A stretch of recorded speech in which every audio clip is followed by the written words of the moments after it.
Okay, so I thought I would come on here and talk about how mean boys, well guys, are these days. And I have a few screenshots of what guys have said to me because I've rejected them. So here's number one. Okay, number one. Getting called a water buffalo. Because I called him out for being fake, and then, you can read it if you want. Oh yeah, oh look down here too, a fake. And I said your prop's fat because he's fake, so. But if you don't know what a water buffalo is, this is what a water buffalo is. So apparently I look like this. I mean, he's not wrong, he's pretty cute to be honest. Okay, number two. Yeah, good chat, kid. Okay, just because I didn't reply, I don't have to call me a kid, but alright. Number three. Hey, it's polite to reply. He didn't even say anything. I can't remember. He sent a video of, this weird filter. He didn't say hi or anything, so I didn't reply. And then I get called a for not replying. Okay.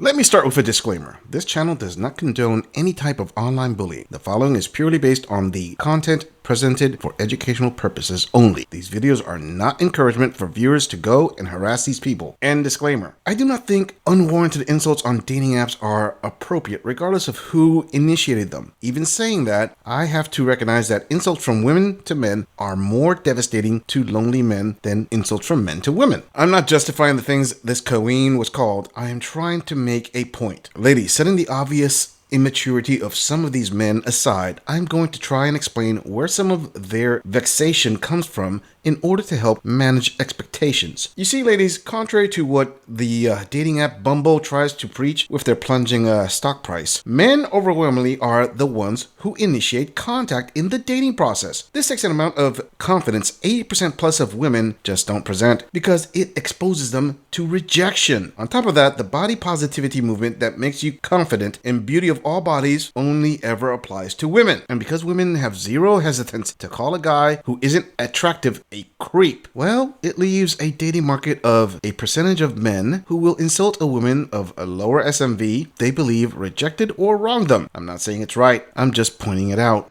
Number four. Ugly thing. This person was literally like, I'll give you money if you send me nudes. And then look how many times he tried to talk to me and it didn't open, and then I get called an ugly thing. They get so rejected, so they just call you bad names, but I'm kind of used to it now. I just don't care. It's just funny to me now, to be honest. Number five. I was like, you're being blah, blah, blah. You don't have your life together. I go for ambitious girls. You know nothing about me, but you do you, boo. Alright, coming in number five. So he said he was 16 and I'm 20, so I'm like, sorry, you're too young. And he goes, and you're sorry. Oh, I don't even get this one, to be honest.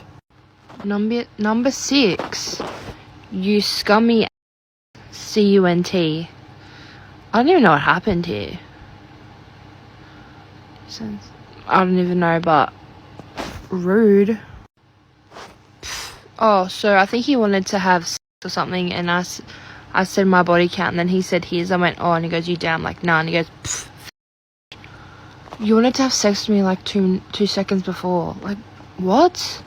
This is the one. Well, you're fat and probably being used anyway, so no point having some obese cunt on my snap. I think I don't know what this guy wanted, but I obviously rejected him, and then he went and called me fat, like all of them. So, yeah. Well, about the comment of him going for ambitious girls and her saying he doesn't know anything about her, well, that is not exactly true. You see, what he was probably referring to was gym workout ambition, which I know goes against the body positivity message. I'm not knocking it. I'm just making an observation of that short conversation. Also, the 16-year-old and the guy who did the scummy reference, if we read the snippets of the conversation, it's clear there was some back and forth going on, and this XXL queen threw in her shot of insults. Although we don't have the full picture, it's obvious she isn't the completely innocent victim she is trying to paint herself as. And if all those younger men she had interactions with keep calling her the same 3-letter word, that denotes a pattern. They are obviously wrong for not respecting body positivity. You go out there and slay, queen. Moving on. Here's what you're gonna do to stop wasting your own time with these men. Now, let me tell you something. A man cannot waste your time unless you are giving him the space to do so. Start taking yourself seriously, sis, for real. Stop being afraid to speak your truth when it comes to these men. A lot of y'all don't be speaking up for yourselves because you're scared that he's not gonna like you anymore, and you're scared that he's gonna leave you and go to see somebody else. That is a scarcity mindset that we're gonna get you out of, so follow me for more content like this. Understand that you are a queen, and that means that there's a king out there to match your energy. Stop pouring into these broken men. Stop wasting your time. Stop not speaking up for yourself. Don't you know that you deserve the best? You better start acting like it. Once again, I ask, how exactly do all these self-entitled queens come to the conclusion they deserve top-tier everything just because they were born with a built-in taco and fun bags? Pathetic. Ladies, tell me something. Where does this boss babe brainwashing justification of your existence alone equates to you being owed something originate from? Don't get me wrong. I'm not saying women should live as pushovers. What I am saying is your demand for equality in dating does not translate to pedestal treatment. As for this queen's advice to speak your truth to those men, well, does she honestly think that Chad, Tyrone, Pookie, or Ray Ray care about her truth? Oh, ladies, if it didn't dawn on you, she is obviously referencing the bad boys because women don't have a problem telling an average man he is corny or he isn't good enough. But those players with the magic D, oh, women get worried that those guys are going to dip out. And they will. You can have an abundance mindset all you want, and be sure to carry that over to the single parent lifestyle, queens. Damn! Moving on. Women have to have higher standards than men. That's something society has right, but it's not because boys will be boys and it's more acceptable for them to have more partners in their life. It's also not so that the blame can be on you if you accidentally choose bad man because you should have known he was bad. The only reason I believe women should have higher standards than men is because of how convenient it is to be a single woman. If you're not having fun single, that is absolutely where the problem starts. Nothing more priceless than the experience of being single in your 20s. Hot, young, and carefree. And if I'm giving that experience up, I promise it will not be for an average Joe. So God forbid you're ever asked a degrading question. What do you bring to the table? You answer, I am the table. Now what do you bring to me?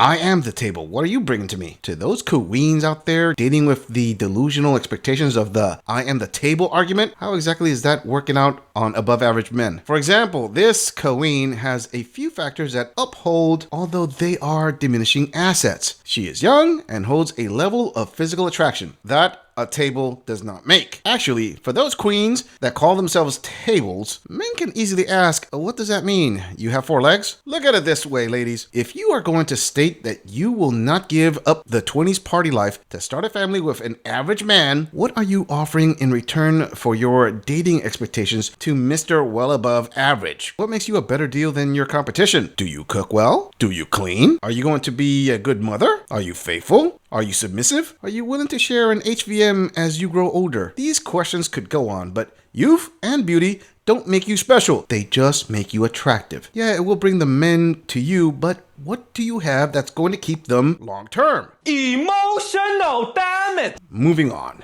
To my ladies, get annoyed with your partner over something that they're doing or not doing. And you bring it up, but you realize, okay, I can't keep bringing this up. They're getting annoyed of me bringing it up. So you start bringing up little things that don't actually bother you. Maybe the thing that's bothering you is that you want more of their quality time, but they're just too busy and they have all these things going on. So you let that one go for now, but you're starting to get upset because they're not calling and texting you enough. And you say things like, I feel like you just don't care about this relationship. And when your partner hears that, they feel like you're attacking them. So they start to say things like, you are just too needy and you're asking for too much. Or they start to bring up what they do for you. And they say, why are you just not happy with what I'm doing? And because you don't feel validated for how you feel, you start to do it a lot more. You start to pick out all the times that they are not showing you attention or love. And you keep throwing it in their face because you're looking for validation.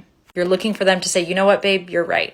I see where you're coming from and I understand. There's another way of doing this and I will tell you in part 2. Okay, ladies, this just shows a clear example as to when some of, if not most women, finally achieve relationship status, they can't help but sabotage what they have. Let's analyze her emotional walkthrough of women starting fights because they want more attention with some simple logic. Okay, the main reason is because you ladies want more of your man's time. Did any of you stop for a moment to think if you are going out with a successful man, then the expectations of him working less to attend your emotional needs while not being hindered in his productivity is probably unrealistic? Let's apply this. You have a relationship with a successful engineer or lawyer or doctor. They were busy when you met them and you fell in love with the lifestyle they provide you. Now that you have been with him for a noticeable amount of time, living it up, you decide everything he is doing for you is not enough and he must do more. Okay, Chloe, hot question. Who is realistically easier to replace? You, who is special only in your own mind, or a highly successful HVM? Here's a hint. He doesn't drop an SMV with mileage, but you sure do. Fatality.